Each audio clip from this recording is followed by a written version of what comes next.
Her answer was, "Huwag kayong mapagod ipaglaban ang Pilipinas." Because Philippines is a rich country, rich in natural resources and rich in many cultures. Yet our own president doesn't know how to run it. That's why don't stop fighting for the Philippines. We all just need to preserve it and take care of our own country. Good day, listeners. Welcome to Cuento, Cultura at Comunidad, a podcast where we explore Filipino identity, cultural awareness, and responsible communication. We're your hosts. I'm Mirandelia. I'm Aurelius. And I'm Melandres. And today's episode asks a powerful question. How do our stories shape the way we understand ourselves, our culture, and the way we treat others? By the end of this episode, you will understand why cultural awareness matters, why informed opinions are important, why we share stories, and finally, how our digital campaign, hashtag stand before you cancel, encourages empathy online. Now that we've finished our introduction, to begin our podcast, we want to honor our Filipino identity through our own stories. For me, being Filipino is feeling the warmth of family reunions. I remember the scent of lumpia, bibingka, and the laughter that fills the house. In those moments, with my lola's hugs, the guitar in the background, I feel a deep sense of belonging. Family, love, and togetherness makes me a Filipino. For me, being Filipino means living with a joyful, kind-hearted, and a family-oriented spirit. Every weekend, our gatherings are loud with story and adobo simmering on the table. Saying mano po reminds me that respect and humility are part of who we are. This tradition, fiestas, simbang gabi, show your resilience and unity. Being Filipino means warmth, the loud laughter during reunions, the scent of puto bongbong at simbang gabi, and the way manupok connects us across generations. These memories are threads of my family identity. Stories like this matter, but telling stories also means knowing how to respect others' stories, which brings us to milestone 10. Now, moving on to milestone 10. Milestone 10 is about embracing one's culture and that transform a person life entirely. So in this podcast, we're gonna talk about giving a respectful feedback. So let's go. We watched the video embracing his culture transform his entire life. The speaker showed pride, humility, and the deep love for Filipino traditions. His story proves that reconnecting with culture can change a person's entire perspective. So, in giving respectful feedback, we said the speaker should continue sharing confidently because his story inspires others. His emotional tone and descriptive languages, like the warm embrace of his community, made the story powerful. We also shared constructive feedbacks. He should slow down during key moments and continue using vivid video imagery. Respectful feedback means appreciating the message while gently helping the storyteller improve. Now that we understand how to honor stars, let's look at why we share stars in the first place. Moving on to milestone 13. This milestone is about a person we interviewed in NTC. Hi, good afternoon. Today we're gonna interview Ate Angel about In the Filipino NTC. cultural. Our first question to her was, when you think about what it truly feels like to be a Filipino, is there a personal memory that captures that meaning for you? Could you share that moment and why it continues to stay close to your heart? And her answer was, she said, for her it was the emotional anthem. Whenever they stand with their right hand upon their chest, It makes her feel like she's on the emotional state. Like, it makes her feel like she's proud to be there. She's proud to sing that national anthem, and she's proud to be a Filipino.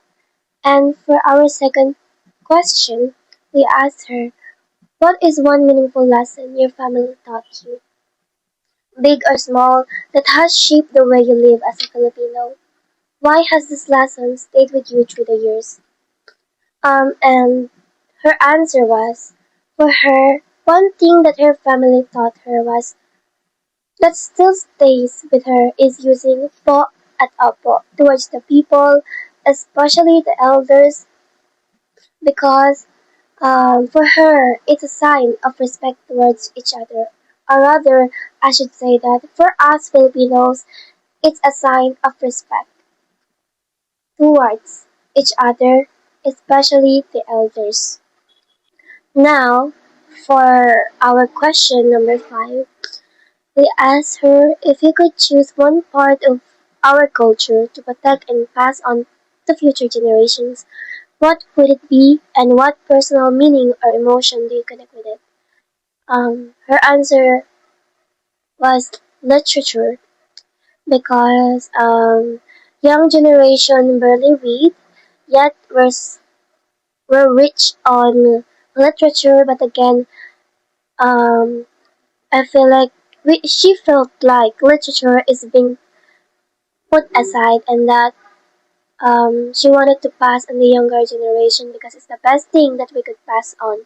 And lastly, our sixth question, what heartfelt message or piece of wisdom would you like to offer young Filipinos today so they can better understand, honor, and love where they come from? Her answer was, huwag kayong mapagod ipaglaban ang Pilipinas. Because Philippines is a rich country, rich in natural resources and rich in many cultures. Yet our own president doesn't know how to run it. That's why don't stop fighting for the Philippines. We all just need to preserve it and take care of our own country. And that's the end of our interview. But to discuss culture responsibly, we need informed opinions, not just feelings, but facts. That's why we're going to talk about, we're moving on to milestone 12, which is why should opinions be informed? Our group chose to issue on anti-Asian hate during the pandemic. We agreed that discrimination rose sharply because of misinformation and harmful language online. According to Human Rights Watch 2020, Asians around the world were insulted, harassed, or even attacked because of their race. Words like Chinese virus increased the fear and anger people felt. This taught us that opinions without facts can harm real people. Informed opinions require research, empathy, and responsibility. And speaking of online harm, our digital campaign focuses on one of the biggest issues in today's internet culture. Our advocacy is called hashtag Stand Before You Cancel, a movement against harmful cancel culture. Our claim, cancel culture causes more harm than good. It spreads hate quickly, destroys reputations, and doesn't allow people to learn or explain their side. Now, for our evidence, we use the case of Buknoy Glamour, one of the first Filipino to ever experience a massive hate during the pandemic. He made a controversial remark about tricycle drivers, and suddenly thousands joined the hate train without knowing the full story. Many admitted they joined because it was trending, but even after apologizing publicly, the hate continued. Our reasoning, Buknoy's experience show how fast hate spreads online. People react without context. Cancel culture doesn't let people apologize, grow or explain instead helping people change. It creates bullying and emotional harm. And through this campaign, we'll learn something deeper about communication. We learned that identity shapes how we see the world and how we communicate. We learned that respectful communication requires empathy, listening, not judging. Now for our formal closing. Thank you for joining us today. We hope our stories inspire you to reflect on your own Filipino identity. If you want to support our advocacy, share this episode and use our hashtag stand before you cancel. Let's make social media kinder, safer, and more human. See you in our next episode!